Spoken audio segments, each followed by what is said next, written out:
सगळ्यांना सांगतोय की बाबांनो, 2022 ला निवडणुका व्हायला पाहिजे होत्या, 2017 ला झालेल्या होत्या, पण कोरोनामुळं, त्याच्यानंतर आरक्षणामुळं, त्याच्यानंतर हायकोर्टात मॅटर गेल्या, नंतर सुप्रीम कोर्टात गेल्या, त्यामुळं 4 वर्ष निवडणुका झाल्या नाही। साहजिकच प्रशासकाच्या हातामध्ये सूत्र गेली।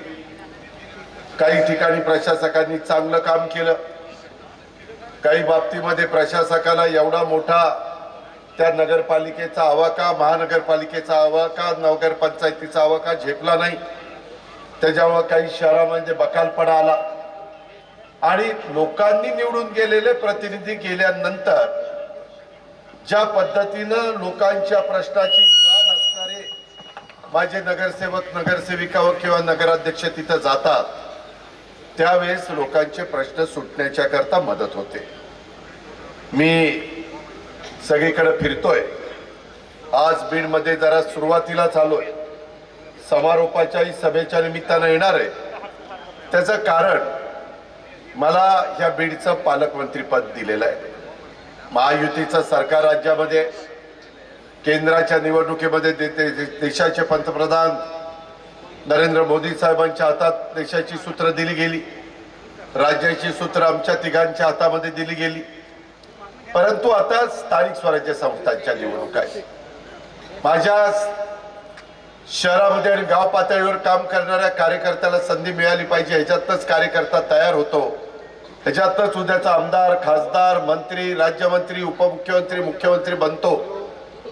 त्याकरता खूप वर्ष वेगवेगळ्या कार्यकर्त्यांना महाराष्ट्रामध्ये थांबावं लागलं, तसं बीडमध्ये देखील थांबावं लागलं। आम्ही काम करत असताना शाहू फुले आंबेडकरांच्या विचारधारेंनी पुढे जाण्याचं काम करतो। त्यांनी जो आदर्श आपल्या सगळ्यांच्या समोर ठेवलेला आहे, त्या आदर्शाप्रमाणे आम्ही पुढे जातोय। हिंदवी स्वराज्याची स्थापना महाराजांनी करून रयतेचं राज्य निर्माण केलं, त्यावेळेस 18 पगड जाती, 12 बलुतेदारांना बरोबर घेऊन महाराजांनी राज्य स्थापन केलं। आपलं बीड शहर पण अनेक जाती धर्माचं शहर आहे। इथं माझे मुस्लिम बांधव आहेत, इथं माझे मागासवर्गीय बांधव आहेत, इथं माझे ओबीसी समाज मोठ्या प्रमाणावर आहे, इथं सर्वसाधारण समाज आहे, भटका समाज आहे, अनेक जाती धर्माचे लोक वर्षानुवर्ष इथं राहतात।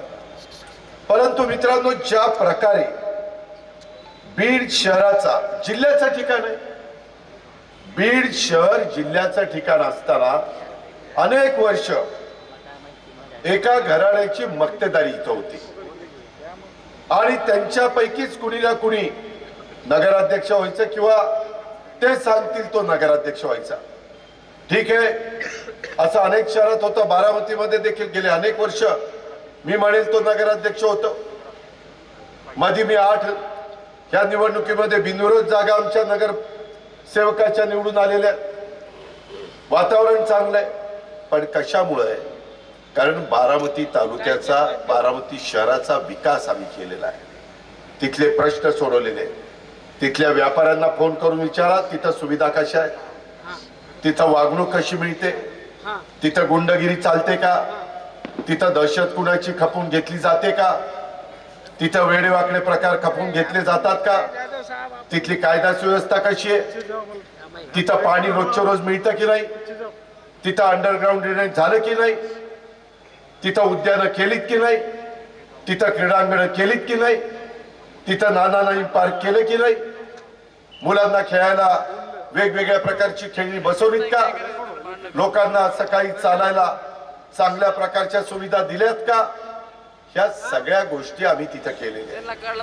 परंतु मी ज्यावेळेस या जिल्ह्याचा पालकमंत्री झालो, त्यावेळेस आल्यानंतर मी बघितलं, अरे अरे रे, काय खड्डे, काय रस्ते, काय अवस्था। तुम्ही असल्या लोकांच्या हातात कशी सूत्र देता, चांगल्यांच्या हातात का देत नाही?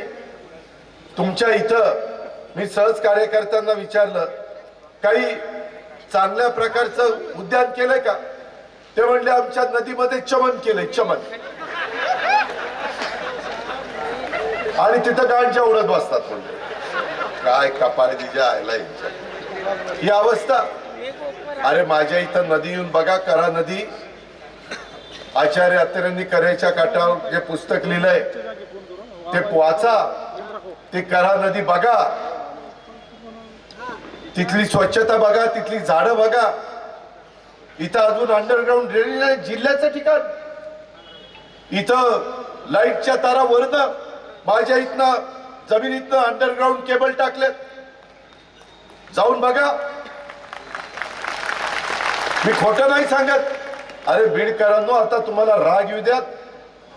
मी आता चांगल्या पद्धतीनं तुम्हाला श्रीमती पारवे प्रेमलता दादासाहेब ह्या सेवानिवृत्त नायब तहसीलदार आहेत.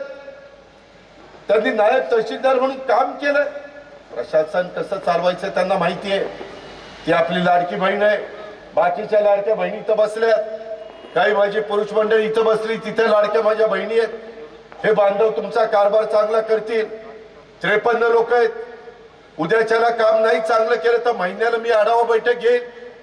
कोण चुकत असेल तर त्याला समजावून सांगेल की बाबा का चुकतोय, तुझ्यावर जबाबदारी आहे त्या प्रभागाची, त्या वॉर्डाची.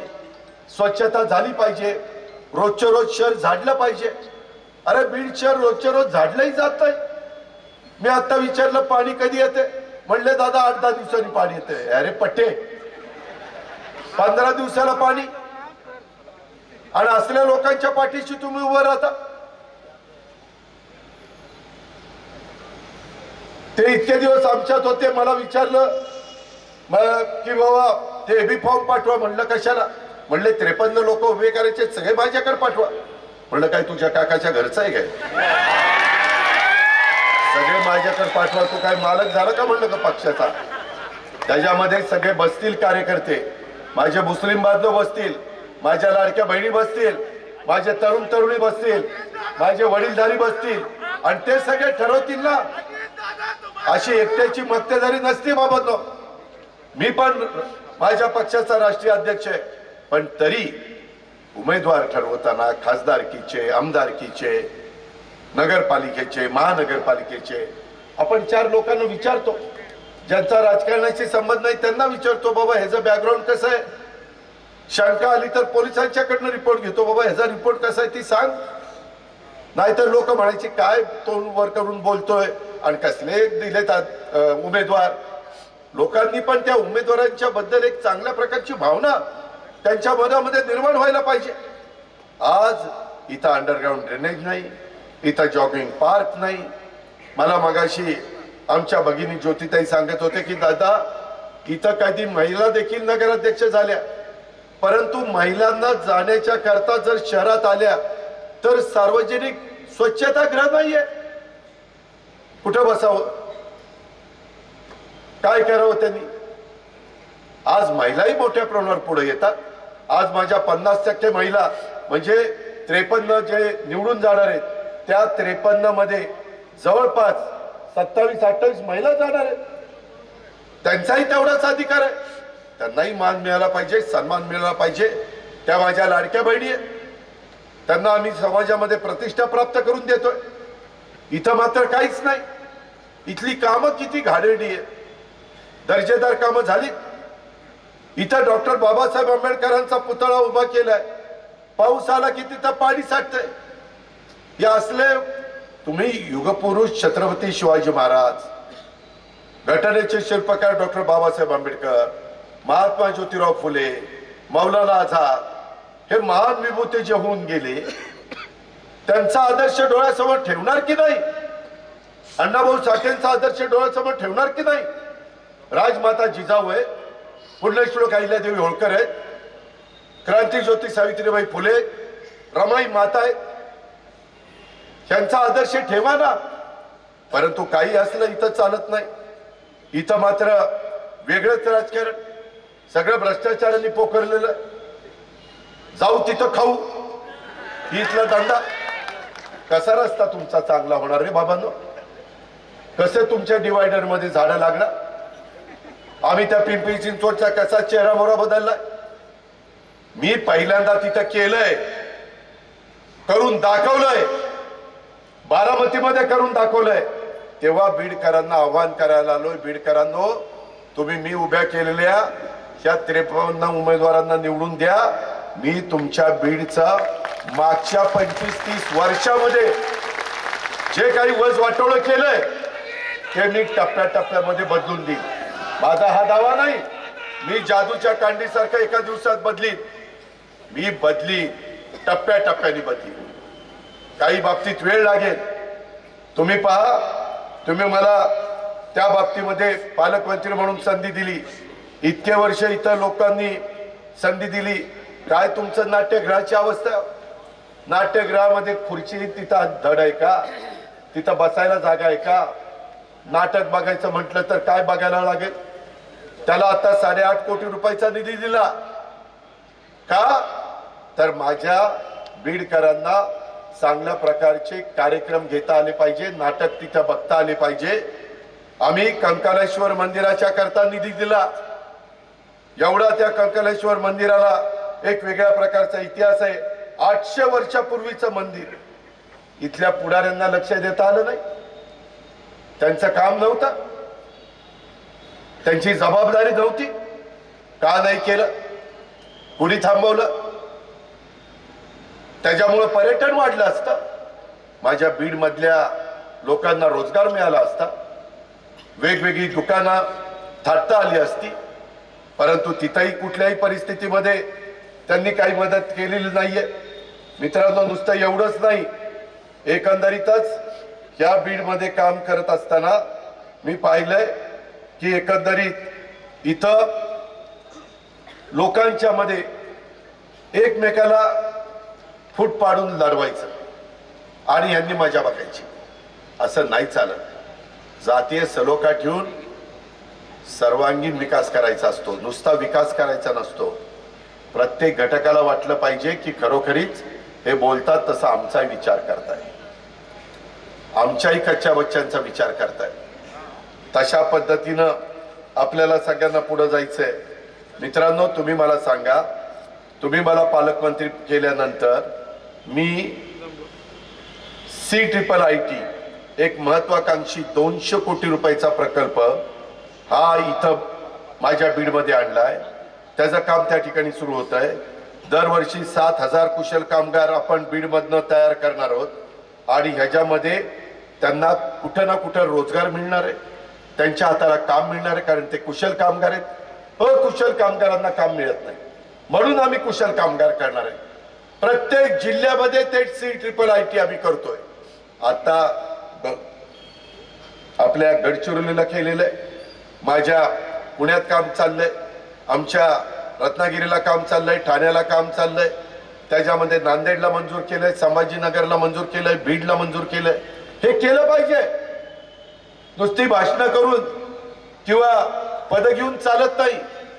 लोकांच्या प्रश्नामध्ये लक्ष घालून लोकांच्या अडचणी सोडवण्याच्या करता सत्तेचा वापर केला पाहिजे. सत्ता येत असते, सत्ता जात असते. ताम्रपट घेऊन कुणीच जन्माला आलेलं नाहीये. आम्हालाही माहिती आहे कधी ना कधी आम्हालाही तिथपासून बाजूला जावं लागणार आहे. परंतु जोपर्यंत आम्ही आहोत तिथं बसलोय तोपर्यंत आम्ही लोकांच्या प्रश्न सोडवणार. सकाळी 6ला उठून आम्ही काम करतोय. इथं कोण सकाळी उठत, कोण काम करत? मी तिथं वेगवेगळ्या क्रीडांगणावर लोक खेळत असतात, फिरत असतात. त्यांना विचारलं काय केलं पाहिजे, काय नाही केलं पाहिजे. मित्रांनो, इतके दिवस, किती वर्ष इथल्या पुढाऱ्यांनी सांगितलं, किती खासदार होऊन गेले, मला खासदार करा, मी रेल्वे चालू करणार. एकाने तरी केली? आम्ही पालकमंत्री झाल्यानंतर तुमची बीड टू अहिल्यानगर रेल्वे सुरू केली की नाही? आता परळीपर्यंत न्यायची, त्याच्यानंतर पुण्यापर्यंत न्यायची आणि नंतर मुंबई दाखवायची बीडकरांना तिथपर्यंत. कारण सगळ्यात स्वस्त प्रवास हा रेल्वेचा आहे. माझ्या गोरगरिबांना तिथं जाता येता आलं पाहिजे. त्याच्यातनं ज्यांच्यात कर्तृत्व आहे, ज्याच्यातनं एक चांगलं काम करायची जिद्द आहे, त्याला देखील देशाची आर्थिक राजधानी मुंबई तिथं जाऊन त्याला तिथं स्वतःच्या पायावर उभं राहता आलं पाहिजे.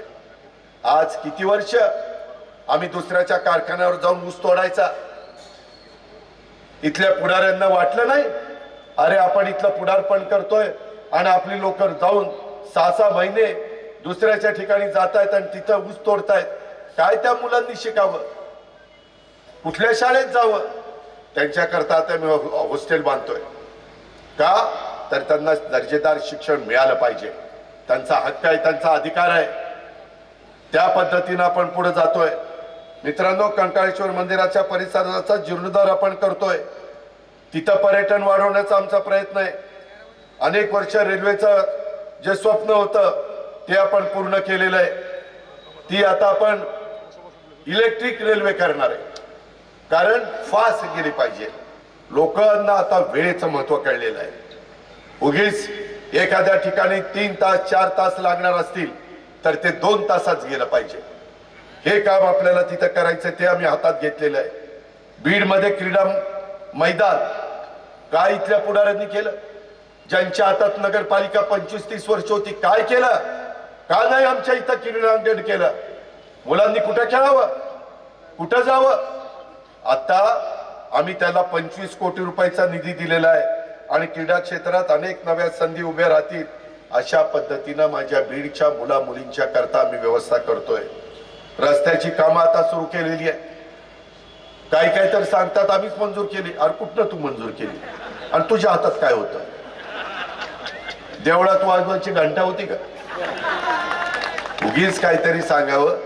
मी पालकमंत्री, आम्ही सगळेजण, विजयसिंह पंडित असतील, धनंजय मुंडे असतील, त्याच्या संदर्भातले प्रकाश सोळंके असतील, त्या ठिकाणी मुंदडा असतील किंवा सुरेश धस असतील, आम्ही सगळेजण बसतोय आणि तिथं निर्णय घेतोय. अध्यक्ष म्हणून मला तो अधिकार आहे. त्या प्रकारे अनेक भागामध्ये निधी देण्याचं काम आम्ही करतोय. उपकार करत नाही, ती आमची जबाबदारी आहे. त्याच्या आधी कामं झाली, निम्मा अर्धा पैसा कुठं जायचा कळायचाच नाही. कामाचा दर्जा कसा आहे बघा ना. इथनं एवढा महत्वाचा रस्ता जातो, त्या रस्त्याला जोडण्याच्या करता 4 पदरी कुठं रस्ता आहे का? झाडं कुठं दिसत आहेत का? मध्ये मी 35 लाख झाडं एक दिवस लावून घेतली. आपल्याला मोठ्या प्रमाणावर झाडं लावायची. कधी कधी पाऊस पडत नाही, ग्लोबल वॉर्मिंगचं संकट आहे, पर्यावरणाचा समतोल साधला पाहिजे. ते काम आपल्याला करायचंय. त्या पद्धतीनं आपण मित्रांनो पुढे जातोय. ही पण गोष्ट तुम्ही सगळ्यांनी या निमित्तानं ध्यानामध्ये घेतली पाहिजे. आणि आम्हाला आमच्या विचाराच्या लोकांना तुम्ही निवडून दिलं. मला तुम्हाला सगळ्यांना सांगायचंय, आम्ही टप्प्याटप्प्याने इथलं अंडरग्राऊंड ड्रेनेज करू. अंडरग्राऊंड ड्रेनेज केल्याशिवाय डासांचा त्रास कमी होणार नाही, डासांचा प्रादुर्भाव कमी होणार नाही. स्वच्छता ठेवावी लागेल. त्याच्याकरता आपल्याला चांगल्या प्रकारे घंटा गाड्या घ्याव्या लागतील. त्याच्यातनं कचरा गोळा करावा लागेल. ओला कचरा, सुका कचरा लोकांनाही सवय लावावी लागतील. त्याची विल्हेवाट आधुनिक पद्धतीनं करावी लागेल. त्याच्यामध्ये जे पाणी पुरवठ्याच्या योजना केल्या, सगळ्यात भ्रष्टाचार, सगळं बरबटलंय. ते जर चांगलं केलं असतं तर आज रोज माझ्या बीडकरांना प्यायला पाणी मिळालं असतं. आपलं बिंदुसरा धरण भरलंय, पण नीट पाणी मिळतंय का? ज्यांच्या अंगात पाणी नाही अशांच्या हातात तुम्ही बीडची सूत्र दिली. त्याच्यामुळं तुमचं वाटोळं झालं. त्याच्यामुळं तुम्हाला पाणी प्यायला मिळालं, क्रीडांगण मिळालं, उद्यान होईना, काही होईना, अंडरग्राऊंड ड्रेनेज होईना, अंडरग्राऊंड केबल होईना. मित्रांनो, हे सगळ्या गोष्टी आपल्याला दुरुस्त करायच्या. आम्ही आमच्या भागात केल्यात, पिंपरी चिंचवडला केलंय आणि आता तुम्हाला सांगायला आलोय. मित्रांनो, डॉक्टर बाबासाहेब आंबेडकरांच्या बद्दल आजही जगातलं सर्वोत्कृष्ट असं संविधान त्यांनी आपल्याला दिलेलं आहे. त्यामुळं कन्याकुमारी पासून जम्मू काश्मीर पर्यंत देश एकसंघ राहिलेला आहे. आज एकोपा आहे. आज डॉक्टर बाबासाहेब आंबेडकरांनी स्थापन केलेल्या पीपल्स एज्युकेशन सोसायटीला आम्ही मध्ये 500 कोटी रुपयाचा निधी दिला. गरजेचं होतं, कारण बाबासाहेबांनी लावलेलं ते रोपट आहे. त्या पद्धतीने आम्ही निर्णय घेतला. इंदुमिल मध्ये होणाऱ्या डॉक्टर बाबासाहेब आंबेडकरांच्या आंतरराष्ट्रीय स्मारकाला भरघोस निधी आम्ही देतोय. लवकर कसं काम होईल आणि जगातलं एक सर्वोत्कृष्ट अशा प्रकारचं आंतरराष्ट्रीय दर्जाचं स्मारक घटनेचे शिल्पकार डॉक्टर बाबासाहेब आंबेडकरच्या नावाला साजेचं स्मारक हे आम्ही तिथं करतोय. बार्टीच्या माध्यमातून माझ्या मागासवर्गीय विद्यार्थ्यांना शिक्षणाच्या करता मदत आम्ही करतोय. आमच्या आदिवासी समाजाच्या बांधवांना आरटीच्या माध्यमातून करतोय. सर्वसाधारण समाजाच्या करता सारथीच्या माध्यमातून मदत करतोय. ओबीसीच्या माझ्या मुला मुलींना महाज्योतीच्या माध्यमातून मदत करतोय. माझ्या अल्पसंख्याक समाजाच्या मुला मुलींच्या करता कुठली संस्था नव्हती त्यांच्या करता मार्की संस्था काढली. मौलाना आझाद महामंडळाचं जे काही भाग भांडवल होतं ते वाढवलं. त्याच्यातल्या वेगवेगळ्या मुलांना वेगवेगळ्या घटकातल्या मुलांना परदेशात जायला 40 लाख रुपयाची शिष्यवृत्ती मिळते. माझ्या अल्पसंख्याक समाजाला मिळत नव्हती. त्यांना आता दरवर्षी 200 मुला मुलींना हुशार मुला मुलींना गरीबाच्या मुला मुलींना परदेशात पाठवण्याच्या करता प्रत्येकी 40 लाख रुपये शिष्यवृत्ती आम्ही देतोय. प्रत्येकी 40 लाख रुपये. हे केलं पाहिजे तर समाज पुढे येईल, तर मुलं मुली शिकतील. मुला मुलींच्या मध्ये कर्तृत्व आहे परंतु त्यांना पाठबळ दिलं पाहिजे. मी आत्ताच गेल्या आठवड्यात पुण्याच्या पालकमंत्री म्हणून माझ्या जिल्ह्यातली गोरगरिबांची जिल्हा परिषदेच्या शाळेतली आणि नगरपालिकेच्या शाळेतल्या मुलांचं सिलेक्शन केलं आणि त्यांना नासाला पाठवलं. नासाला परदेशात. तशा पद्धतीनं मला माझ्या बीड जिल्ह्यातली मुलं मुली पाठवायची. त्यांनी तिथं जाऊन बघितलं पाहिजे. त्यांच्या आई बापाची पाठवण्याची ऐपत नाही कारण ते गरीब आहे. अरे पण त्या मुलांचा काय दोष आहे. तो जर हुशार असेल तर त्याला पाठवलं पाहिजे. आम्ही डीपीडीसीच्या खर्चाने पाठवेन. काय घाबरू नका, मी आहे तुमच्या पाठीशी. आपण समाजाला चांगल्या पद्धतीने सुधारू पण त्याकरता तुमची मला साथ पाहिजे. नाहीतर तू लढ आणि मी कपडे सांभाळतो जातात पळून तिच्या माय. तसलं नाही चालणार. मी जीव तोडून सांगतोय, घसा कोरडा करून सांगतोय. इथं ज्योतिताईंची अनिलची आमच्या सगळ्यांची साथ आम्हाला आहे. त्याच्यामध्ये आम्ही जसं स्वर्गीय विनायक माटेचे विचार चांगले असायचे त्यांनी खूप चांगल्या पद्धतीनं एक मित्र निर्माण केले होते. IAS ऑफिसर IPS ऑफिसर वेगवेगळ्या राजकीय पक्षाचे. परंतु काळाच्या नियतीच्या पुढे काही चालत नाही. ते आपल्याला सोडून गेले. परंतु त्यांचं अधुरा राहिलेलं स्वप्न आपण पूर्ण करूया ना. त्याकरता का काळजी करता. आपल्या इथं माझ्या ज्यांना कब्रस्तानमध्ये जायचं असतं त्याच्याकरता आपल्याला चांगल्या पद्धतीनं स्मशानभूमी हिंदूंच्या करता करावी लागेल. त्याच्या संदर्भात वेगवेगळ्या पद्धतीनं लोकांना ज्या गरजा आहेत वेगवेगळ्या घटकाला दफनभूमी त्या समाजाच्या करता दफनभूमी चांगले करावे लागतील. तिथं सुविधा द्याव्या लागतील. दशक्रिया विधीची चांगली व्यवस्था करावी लागेल. हे करता येतं. इच्छाशक्ती पाहिजे. राजकीय इच्छाशक्ती. माझी सगळ्या उमेदवारांना आणि उमेदवारांच्या पाठीराख्यांना विनंती आहे अजिबात गाळ पडू नका. खोटा नाटा प्रचार कोणी करत असेल तर त्या ठिकाणी निक्षून सांगा. आम्ही स्वच्छ चारित्र्याचे. आमचा मराठवाडा साधू संतांचा मराठवाडा आहे. आम्ही सगळे निर्व्यसनी आहोत. व्यसनाधीन नाही. टाळ्या वाजू नका. कोण आहे तुम्हाला माहिती आहे. कोणाच्या हातात सूत्र द्यायचे. चांगल्या लोकांच्या हातात दिली तर समाज चांगला बनेल. रामकृष्ण हरे. जर चुकीच्या लोकांच्या हातात दिली तर समाज बिघडेल. व्यसन लागतील. हे लक्षात घ्या. त्याच्यामुळं बीडकरांनो तुमच्या पुढच्या पिढीचं भवितव्य तुमच्या हातात आहे. तुम्ही 2 तारखेला कुणाचं बटन दाबणार आहे याचा शांतपणे विचार करा. आणि आता 25 वर्ष त्यांना दिले ना. 35 वर्ष लय झाली. 35 वर्ष दिली. एकदा मलाच 5 वर्ष देऊन दाखवा. याला 5 वर्ष, त्यांच्या 35 वर्षात जे काही होऊ शकलं नाही चांगली कामं, तो हा अजित पवार 5 वर्षात तुम्हाला करून दाखवेल. पण तुमची साथ पाहिजे आणि मी सांगेल तसं वागलं पाहिजे. मी चांगलंच वागायला सांगेन, चुकीचं सांगणार नाही, काळजी करू नका. या पद्धतीनं बाबांनो आपण सगळेजण पुढे जाऊ.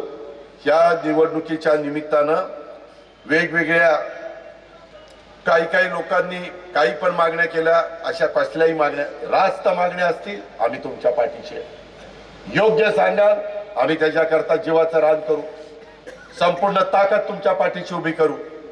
पण चुकीचं सांगितलं तर आम्ही ऐकणार नाही. आम्ही शिवशाहू फुले आंबेडकरांच्या विचारधारा जोपासण्याचं काम करतोय, अतिशय सक्षमपणे करतोय. अनेक अर्थसंकल्पात राज्यातील वेगवेगळ्या नगरपालिकांना आपण निधी देत असतो. मी त्याच्यामध्ये तुम्हालाही विकासाच्या करता मदत करण्याचं काम त्या बाबतीमध्ये करीन. बीड शहरातले काही प्रमुख रस्ते ज्याच्यातनं कॉन्क्रिटीकरणाची गरज असेल, सुशोभीकरण करण्याची गरज असेल, ते काम आपण त्या बाबतीमध्ये करू. बीड शहरालगत 500 एकर जागेवर MIDC आहे, त्याच्यामध्ये अजून काही गोष्टी करण्याची गरज आहे. तिथं काही सुविधा देण्याची गरज आहे. इथल्या नागरिकांना शुद्ध आणि नियमित पाणी पुरवठा हे आपल्याला देण्याची गरज आहे. महावितरणची थकबाकीचा प्रश्न आहे, भली मोठी थकबाकी करून ठेवली. जुन्यांनी काही झोपा काढल्या का? थकबाकी कशी झाली? वेळच्या वेळेला पैसे का भरले नाही? मोमीनपुरा, गांधीनगर यासारखे भाग आजवर अविकसित राहिलेले आहेत. तेथील स्थानिक सुविधांच्या कडे जाणीवपूर्वक लक्ष उद्याच्या काळामध्ये तुम्ही माझे 53 उमेदवार निवडून दिले तर आम्ही त्या ठिकाणी देऊ. त्याबद्दल आपण काळजी करू नका. भारतरत्न डॉक्टर बाबासाहेब आंबेडकर यांच्या पुतळ्याची जे काही पाणी तिथं साठतं त्याचं सुशोभीकरण करू. त्याच्यामध्ये ज्या सुधारणा करायच्या त्या करू. या शहराला ऐतिहासिक वारसा जपणार जे काही श्री क्षेत्र कंकलेश्वराचं मंदिर आहे, शहनशाहवाली दर्गा आहे, खंडेश्वरी माता आहे, ह्या इतर वारसा स्थळांना विकासाच्या करता आपण त्या ठिकाणी मदत करू. बीड शहराच्या सर्वांगीण विकासाचा आराखडा तयार करून हे बीड शहर स्मार्ट कसं करता येईल याबद्दलचा आपण सगळे मिळून प्रयत्न करू. मित्रांनो, मला काहींनी सांगितलं, दादा म्हणले काही लोक इथले लय भारी आहेत. म्हणलं काय रे? म्हणले बीड शहराच्या परिसरामध्ये काही जमिनीवर जाणीवपूर्वक आरक्षण टाकतात. आरक्षण टाकलं की ते आरक्षणवाल्याला वाटतं की आता जमीन आपल्याला कोणाला तरी द्यावी लागेल. घेणारे हेच, आरक्षण टाकणारे हेच आणि त्या विचाराला मातीत घालणारे हेच. तसं आम्ही करणार नाही. मी तसं करू देणार नाही. त्याबद्दल ज्या काही सुविधा, नागरी सुविधा लागतात त्याबद्दल ज्याची मोठ्या जमिनी असतील, मोठा जो भांडवलदार असेल त्यांच्यावर आम्ही आरक्षण टाकू. गोरगरिबांच्यावर मी आरक्षण टाकू देणार नाही. ज्याचं 5000 गुंठे, 5000 फूट, अर्धा गुंठा, 1 गुंठा, 2 गुंठे, अरे तो गरीब आहे, त्याच्यावर कशाला आरक्षण टाकतात? ज्याच्याकडे मुबलक आहे त्याच्यावर टाका ना. असली आहे तिथं लय बारी बारी चित्राबाई, त्यांच्यावर टाकूया आपण. तुम्ही फक्त साथ द्या, तुम्ही पाठिंबा द्या, तुम्ही तुमचं पवित्र मत द्या. या पद्धतीनं आपण बाबांना पुढे जाऊ. आपल्याला इथं आरोग्याची सुविधा पाहिजे तशी नाहीये. मी अंबाजोगाईचं जे काही मेडिकल कॉलेज आहे त्याचा नवीन प्लॅन केला 1000 कोटीचा. तेही आपल्या बीडच्या करता महत्वाचं आहे. बीडचं इथलं हॉस्पिटल आहे, मी मध्ये बघायला गेलो, इतकी वाईट अवस्था आहे. त्याच्यामध्ये आता बऱ्याच गोष्टी आम्ही त्याच्यात लक्ष घालतोय आणि काही गोष्टी आपण सुरू केलेल्या आहे. मित्रांनो, त्याच्या संदर्भामध्ये मला तुम्हाला सगळ्यांना सांगायचं आहे की तिथं पोलिसांची जागा बरीच आहे. ती जागा आपल्याला हॉस्पिटलच्या करता, रुग्णालयाच्या करता घ्यायची आहे. त्याच्याकरता माझं मुख्यमंत्र्यांशी बोलणं झालेलं आहे.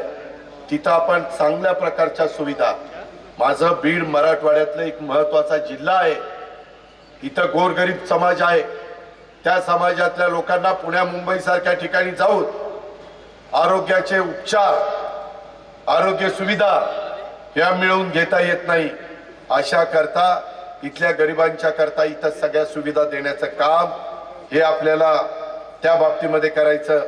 त्याचं पण मी बजेट केलेलं आहे, ते बजेट देखील जवळपास 1000 कोटी रुपयाचं झालेलं आहे। त्याच्यामध्ये पण टप्प्याटप्प्याने आपल्याला मदत ही करावी लागणार आहे। तुम्ही काळजी करू नका, राज्य सरकारच्या वेगवेगळ्या योजना आहेत, त्या योजनांच्या माध्यमातून आपण त्या ठिकाणी करू। आणि हे सगळं करत असताना मला तुम्हाला सगळ्यांना सांगायचं आहे, बीड जिल्हा रुग्णालय इथं कार्डियक कॅथलॅब कार्यान्वित करण्यासाठी डीपीडीसीच्या माध्यमातून मंजुरी आपण दिलेली आहे, त्याकरता आवश्यक निधी आपण देतोय। माझ्या बीड जिल्ह्यातल्या नागरिकांना पुणे मुंबई सारख्या महानगरासारख्या सुविधा स्थानिक पातळीवर उपलब्ध करून देण्याच्या करता हे काम आपण करतोय। बीड जिल्ह्यातल्या माता आणि बाल संगोपन रुग्णालयामध्ये मॉड्युलर ओटी, मॉड्युलर लेबर रूम जिल्हा रुग्णालय बीड यासाठी देखील आपण मदत करतोय। बीड शहरातून वाहणारी बिंदुसरा नदी बऱ्याच वर्षापासून स्वच्छता न झाल्यामुळं तिथं झाडं झुडपं होती, गाळ जमा झालेला होता, त्या नदीच्या प्रवाहात अडथळा निर्माण झालेला होता। बीड शहरातील 6 किलोमीटर लांबीचं नदी पात्र स्वच्छ केलं, 1400 टन गाळ काढला, कचरा काढला। त्यामुळं पावसाळ्यात 3 वेळा अतिवृष्टी होऊन देखील शहरामध्ये पूर परिस्थिती आली नाही। आली का? नाही आली। 1400 टन 35 वर्ष काही झोपा काढल्या? काय केलं काम? ही असली लोकांना तुम्ही निवडून देण्याचं काम केलेलं आहे। मित्रांनो, त्याच्यामध्ये आता आपल्याला सगळ्या गोष्टी करायच्या, तुम्ही फक्त मला साथ द्या। तुम्ही मी चांगलं सांगेल ते चांगलं ऐका, चुकीचं सांगितलं तर मला तोंडावर सांगा, ए तो चुकीचा सांगतो ऐकणार नाही, आपली माघार। पण चांगलं सांगितलं तर ऐकावं लागेल, हे मात्र आपण सगळ्यांनी लक्षात घ्या। अल्पसंख्याक समाजाच्या करता देखील अनेक योजना आम्ही त्या ठिकाणी आणण्याचं काम केलेलं आहे। मित्रांनो, आपल्याला सर्व घटकांना, सर्व जाती धर्म प्रांत पंथ सगळ्यांना बरोबर घेऊन जायचं आहे। पूरग्रस्त शेतकऱ्यांना आम्ही पहिल्या टप्प्यामध्ये 33 साधारण मदत ही 33,000 कोटी रुपये केली। नंतर पुन्हा पाऊस पडला, पुन्हा 11,000 कोटी, असे 44,000 कोटी रुपयाची मदत माझ्या लाखांचा पोशिंदा याला पुन्हा उभं करण्याच्या करता आपण त्या ठिकाणी करतोय। बीडकरांनो, आता आपल्याला उद्याच्याला कृत्रिम बुद्धिमत्ता ही कृषी क्षेत्रामध्ये आणावी लागेल, अत्याधुनिक तंत्रज्ञानाचा वापर आपल्याला करावा लागेल। आता वेगवेगळ्या क्षेत्रामध्ये AI म्हणजे आर्टिफिशियल इंटेलिजन्स ह्याचा वापर हा करावा लागतोय।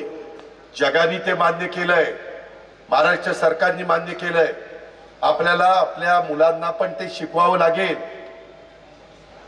जसं संगणक आपण शिकवला, इन्फॉर्मेशन टेक्नॉलॉजी, बायोटेक्नॉलॉजी आपण शिकवली, तसं कृत्रिम बुद्धिमत्ता देखील आपल्याला त्या बाबतीमध्ये शिकवावं लागेल।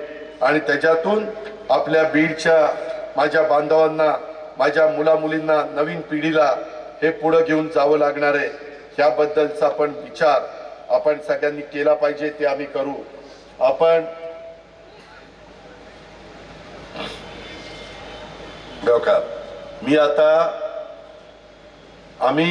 मी कुठे गेलो, माझे मुस्लिम बांधव भेटले तर मी त्यांना सलाम वालेकुम म्हणतो, किंवा शेवट आपण खुदा हाफिज म्हणतो। आपण कुणी भेटलं तर राम राम पण करतो। आपण वारकरी संप्रदायाचे लोक भेटलो की रामकृष्ण हरी म्हणतो। लगेच मला चिठ्ठी आली, हो तुम्ही रामकृष्ण हरी म्हणलं किती वेगळा अर्थ काढेल, यायला त्याला काय अक्कल आहे वा अर्थ काढायची। मी चांगल्या भावनेने मी माऊली आणि तुकाराम महाराज यांच्या भागात येतोय, देवळावंदी। आपण बा पांडुरंग आपला विठ्ठल त्या ठिकाणी पंढरपूरला आहे, त्याच्यावर वेगळा अर्थ काढू नका रे। तुमच्या मनात शंका आहे, तुम्ही तुमचं मन स्वच्छ ठेवा, तुम्ही चुकीचा विचार देखील मनात आणू नका, तर समाज चांगला बनेल, तर समाज पुढे जाईल। त्याच्यामुळं ही बीड किंवा मराठवाडा संतांची भूमी आहे, आणि संतांच्या भूमीमध्ये आल्यानंतर वारकरी संप्रदाय मोठा आहे, त्याच्याकरता मी म्हटलं त्याच्यातनं वेगळा अर्थ कृपा करून माझ्या लाडक्या बहिणींनी पण काढू नये. काही काही लोक तर आता मला सांगतात, तुम्ही महाराष्ट्रात फिरत असताना, अहो काही काही जण म्हणतात, हो का तुम्ही आम्हाला निवडून द्या, नाही निवडून दिलं तर आम्ही लाडकी बहीण योजना बंद करू. कुणीही बंद करत नाही. मी तुम्हाला सांगतो, आपण ती योजना चालू केली, अर्थसंकल्पात जाहीर केली. आपण ती बंद करण्याकरता नाही, माझ्या लाडक्या बहिणींना सहकार्य करण्याकरता केलेली आहे. त्याच्यामुळे मतं मिळवण्याच्या करता कुणी काही थातूर मातूर सांगतील, त्याच्यावर विश्वास ठेवू नका. मी तुमचा सहकारी म्हणून तुम्हाला सांगतो, या जिल्ह्याचा पालकमंत्री म्हणून मी तुम्हाला सांगतो, मित्रांनो, आपल्याला इथं दर्जेदार स्टेडियमचं काम करायचंय. शहरात घंटागाड्या आपल्याला आणायच्यात. वेळच्या वेळेला पाणी आपल्या शहराला द्यायचंय. भुयारी गटार योजना आपल्याला राबवायची. रस्त्यांची कामं दर्जेदार करायची.